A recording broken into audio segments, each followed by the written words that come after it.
Најновата анкета на Евротим покажува дека граѓаните за политички теми на интернет најмногу се информираат од социјалните мрежи.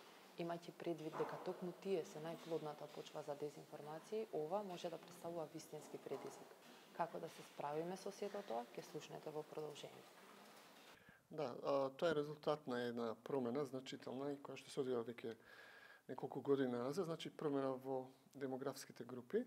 Значи, оние генерации што ги нарекуваме дигитални генерации, digital natives, кои што се израснати со интернетот и со подоцна и со социјалните мрежи, сега заземат еден поголем удел во демографската слика на оние кои што ги следат медиумите во однос на публиката, читателите и другите корисници, така што сега во поновите анкети тоа бројка се зголемува и ќе продолжи да се зголемува, значи луѓето кои што претежно се информираат и ги користат дигиталните платформи за комуникација и за информирање.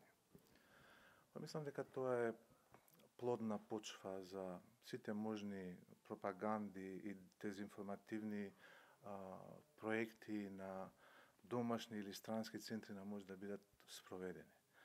Кога една публика претежно се информира од социјалните мрежи, тоа значи дека таа публика не е информирана. Во поголем дел од за нештата се е дезинформирана фактички. Ние знаеме кои се медиумите кои што нели пласираат потврдени, верификувани информации.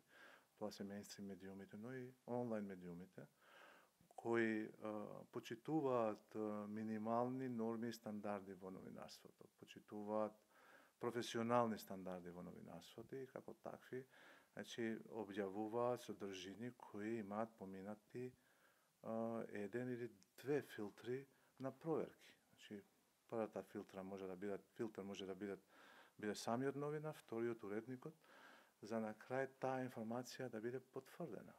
Но во случајот на социјалните мрежи ние имаме едно море на дезинформации, каде што секој објавува се и сешто, каде што изворот на тие информации не е потврден, а не и самата информација, и камоли и самата информација. Значи, тоа е опасно за самото општество, опасно е за демократијата, но и за државата.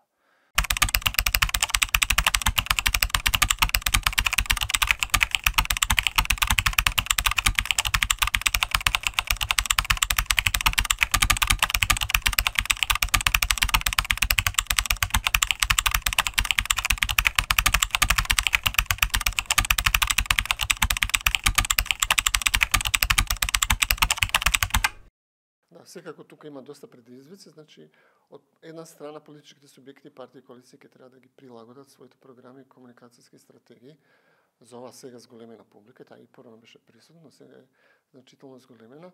Исто така дел од тоа прилагодување ќе треба да биде не само, да речеме, пакување на нивните пораки, така да речеме, програми, слично туку и ово што вие го напоменувате, значи да се заштитат кампањата, политичката комуникација, програмите и другата комуникација со граѓаните од некои, да речеме, релевантни и реални опасности кои што ги носат социјалните мрежи.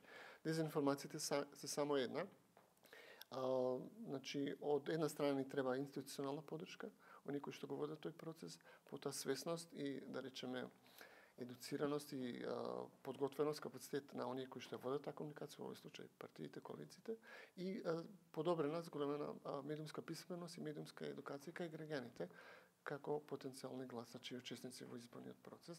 Значи, тоа е вака повеќе странен процес, во кој што сите вклучени треба да влезат сериозно и да се настапи координирано за да се избегнат каков било вид на негативни последици врз изборниот процес, информирање, објективно информирање на граѓаните, обезбедување на фер услови и така натаму. Значи тоа подразбира и поддршка од граѓанскиот сектор, од другите, да речеме, од регулаторот, Агенцијата за аудио и аудиовизуални медиуми и така натаму. Значи, потребна ни е на зголемена подготвеност и свесност дека тој тип на медиуми имаат поинаков тип на, да речеме, однос и кон корисниците, но и кон учесниците во политичката комуникација.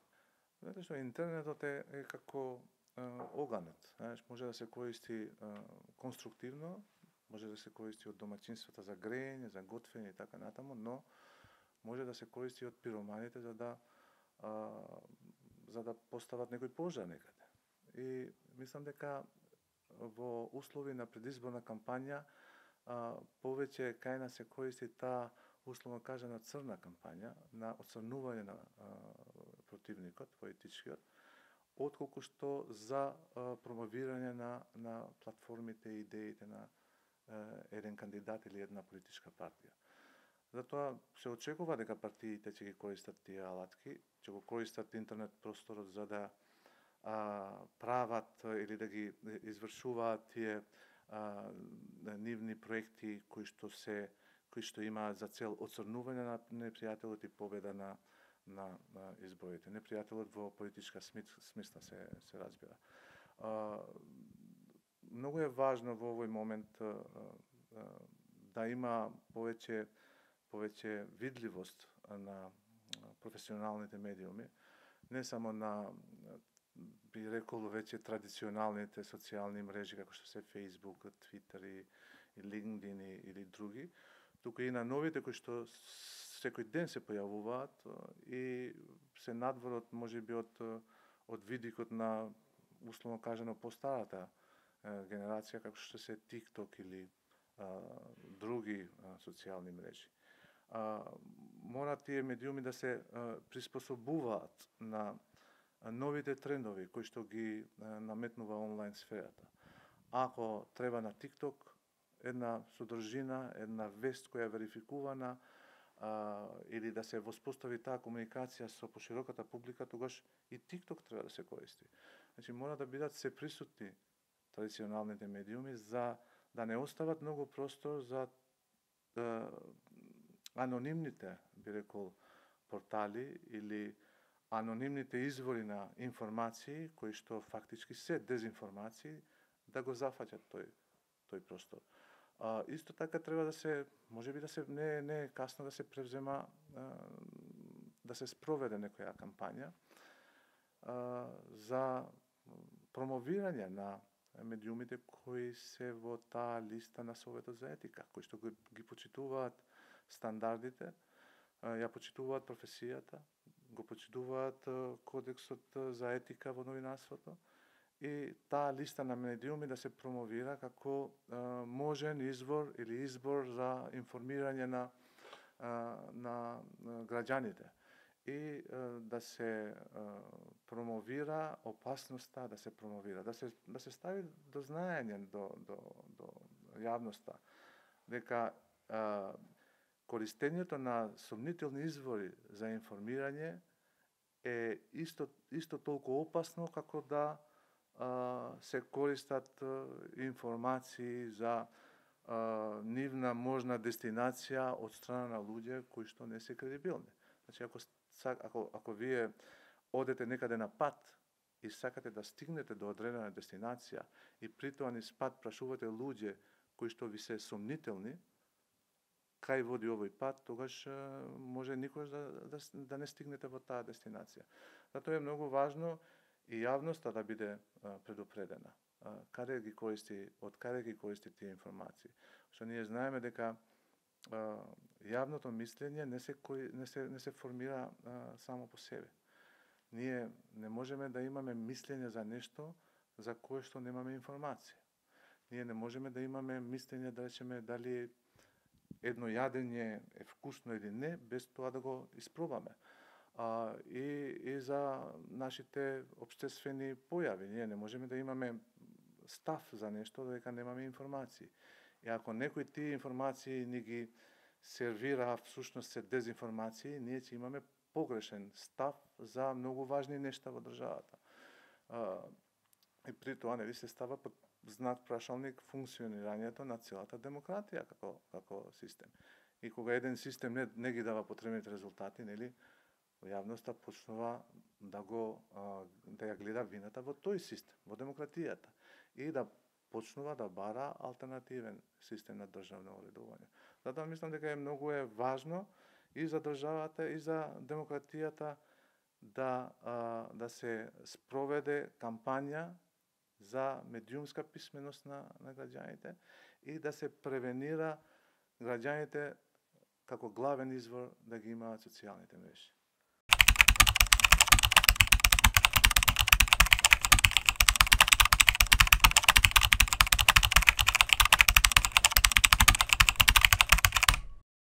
Медиумската писменост е една од оние категории или да речеме вештини која што мислиме дека ние ја имаме и бидејќи постојано сме во комуникација, користиме медиуми, мислиме дека сме доволно вешти за да паметно ги користиме или да се заштитиме, што не е најчесто случај. Значи, суштината е во тоа што секој од нас треба да биде зголемено подготвен, особено во ваков тип на политички изборни процеси во време на кризи, војни и така натаму.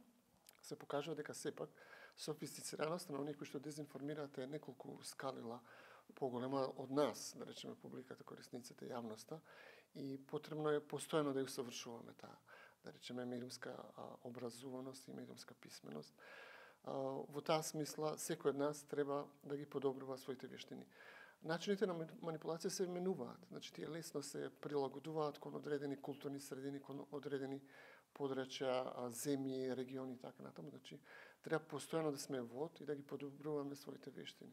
Се покажа и со последните кризи, војни конфликти, дека многу лесно се измамуваат корисниците на социјалните мрежи, на онлайн медиумите, и во таа смисла потребно ни е, како што и напоменав, поддршка од сите оние кои што може да помогнат, да му помогнат на обичниот граѓанин, континуирано да ја подобрува својата медиумска едуцираност и медиумска писменост, која што треба да му овозможи две главни работи, а тоа е квалитетно да се информира и од друга страна да се заштити од манипулациите или некои негативни последици од овие платформи. Нештата се многу променети од моето време, кога јас сум работел како новинар во печатен медиум, во вестник. Јас тогаш памтам дека пред да објавиме една информација, сме проверувале 2 пати или 3 пати. Сме користеле најмалку 2 извори или 3 извори. И кога на крај ќе се увериме дека веста е точна, тогаш ќе објавиме. Но сега е спротивното. Многу онлайн медиуми објавуваат непроверени и непотврдени вести и потоа останува на читателот да провери во 2 или 3 извори на информации. Но, како што реков, ние мора да се прилагодиме на новото време. Не можеме ние да го сопреме времето или да го вратиме назад кога немало интернет. И мислам дека интернетот е многу добра алатка ако знаеме како конструктивно да го користиме.